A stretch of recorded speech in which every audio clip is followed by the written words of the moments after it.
পৃথিবীর একেবারে চূড়ায় মানে একদম শীর্ষে একটা বিশাল নাটকীয় পরিবর্তন ঘটে চলেছে। বরফ গলছে আর তার সাথে সাথে খুলে যাচ্ছে নতুন নতুন সম্ভাবনা আর সংঘাতের দরজা। আজ আমরা আর্কটিক ঘিরে এই বিশাল প্রতিযোগিতার গভীরে ডুব দেব। আর এই গল্পের শুরুটা কিন্তু কোনো রাজনীতি বা অর্থনীতি দিয়ে হচ্ছে না। এর শুরুটা হচ্ছে আমাদের এই গ্রহের জলবায়ু ব্যবস্থার একটা মৌলিক পরিবর্তন দিয়ে। চলুন সবার আগে এর পেছনের বিজ্ঞানটা একটু সহজ করে বুঝে নিই। তো আমাদের আলোচনার প্রথম পর্বে আমরা নজর দেব আর্কটিকের বরফ গলার পেছনের কারণগুলোর দিকে। মানে ঠিক কি এমন ঘটছে যা এই নাটকীয় পরিবর্তনটা নিয়ে আসছে? ব্যাপারটা বেশ সহজ।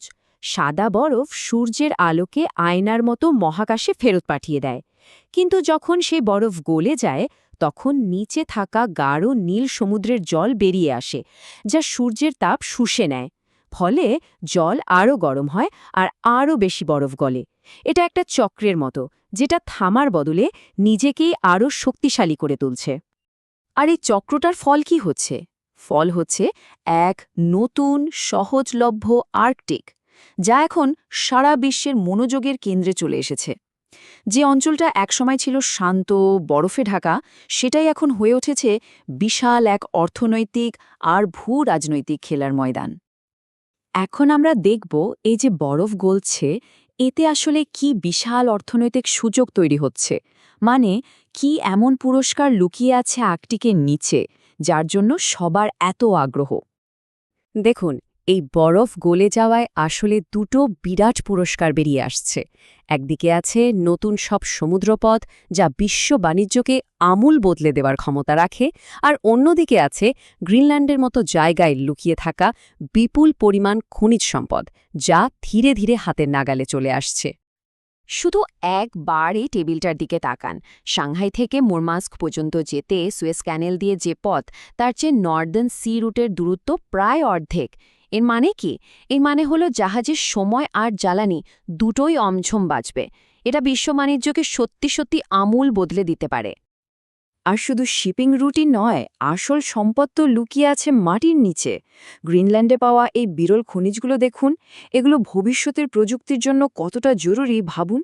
উইন্ড টারবাইন, ইলেকট্রিক গাড়ির ব্যাটারি, মানে সবুজ শক্তিতে রূপান্তরের জন্য যা যা দরকার তার প্রায় সব কিছুই এখানে আছে। সোজা কথায়, যে এই সম্পদগুলো নিয়ন্ত্রণ করবে, ভবিষ্যতের প্রযুক্তির বাজারের একটা বড় অংশ তার হাতে থাকবে।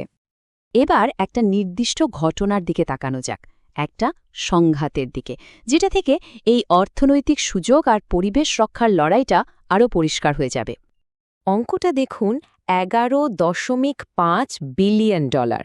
হ্যাঁ, ঠিকই শুনছেন, একটা খনি কোম্পানি গ্রিনল্যান্ডের সরকারের বিরুদ্ধে ঠিক এই পরিমাণ টাকার মামলা করেছে। কারণটা কি? কারণ গ্রিনল্যান্ডের সরকার পরিবেশের কথা ভেবে ইউরেনিয়াম খনির ওপর নিষেধাজ্ঞা জারি করেছিল। আর তার ঠিক পরেই এই অঙ্কটা দেখুন, 950 মিলিয়ন পাউন্ড। এটা হলো গ্রিনল্যান্ডের পুরো 1 বছরের বাজেট। মানে মামলার যে দাবি, তার তুলনায় এটা কিছুই না। পরিস্থিতিটা যেন অনেকটা ডেভিড আর গলিয়াতের লড়াইয়ের মতো, তাই না? তো বুঝতেই পারছেন, গ্রিনল্যান্ডের মানুষজন এক বিশাল উভয় সংকটে পড়েছে। একদিকে আছে খনি থেকে আসা টাকায় ডেনমার্কের থেকে পুরোপুরি অর্থনৈতিকভাবে স্বাধীন হওয়ার স্বপ্ন, আর অন্যদিকে ভয় হল এই খনির তেজস্ক্রিয় বর্জ্য তাদের অসাধারণ পরিবেশ, জল, কৃষিজমি সবকিছুকে দূষিত করে দেবে। এটা সত্যিই এক কঠিন সিদ্ধান্ত। কিন্তু গ্রিনল্যান্ড দমে যাওয়ার পাত্র নয়। তাদের খনিমন্ত্রীর এই কথাটা শুনুন। এই উক্তিটাই তাদের দৃঢ় মনোভাবের পরিচয় দেয়। তার মানে এই লড়াইটা শুধু একটা খনি নিয়ে নয়, এটা নিজেদের ভাগ্য নিজেদের হাতে রাখার এক বিশাল সংগ্রাম।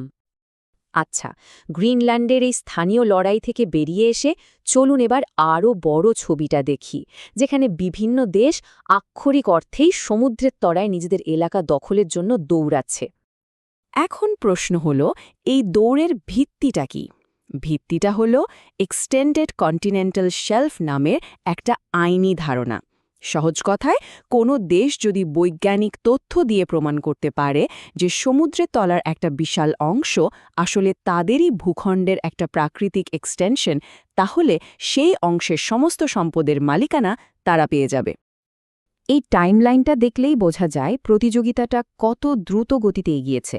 দেখুন ২০০৬-এ নরওয়ে শুরু করল, আর তার পরের কয়েক বছরের মধ্যেই রাশিয়া, কানাডা, ডেনমার্ক সবাই নিজেদের বিশাল বিশাল দাবি পেশ করে দিল। এটা যেন এক নতুন ধরনের সীমান্ত যুদ্ধ, যা ঘটছে সমুদ্রের কয়েক হাজার ফুট নিচে আমাদের চোখের আড়ালে। আর এই উত্তেজনাটা সবচেয়ে ভালো বোঝা যায় ২০০৭ সালের এই দুটো মন্তব্য থেকে। রাশিয়া যখন উত্তর মেরুর নিচে তাদের পতাকা পুঁতে দিল, তখন কানাডার পররাষ্ট্রমন্ত্রী বলেছিলেন এটা পঞ্চদশ শতাব্দীর কাজ কারবার। উত্তরে রাশিয়ার পররাষ্ট্রমন্ত্রীও দারুণ জবাব দিয়েছিলেন। একদিকে আইনের মারপ্যাচ, অন্যদিকে প্রতীকী শক্তির এই প্রদর্শন, দুটোই একসাথে চলছিল। তাহলে এর ফল কি দাঁড়ালো?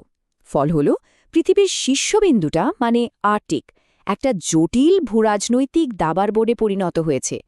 একসময় সাদা বরফের চাদর এখন যেন বিভিন্ন দেশের দাবির এক হিজিবিজি মানচিত্র।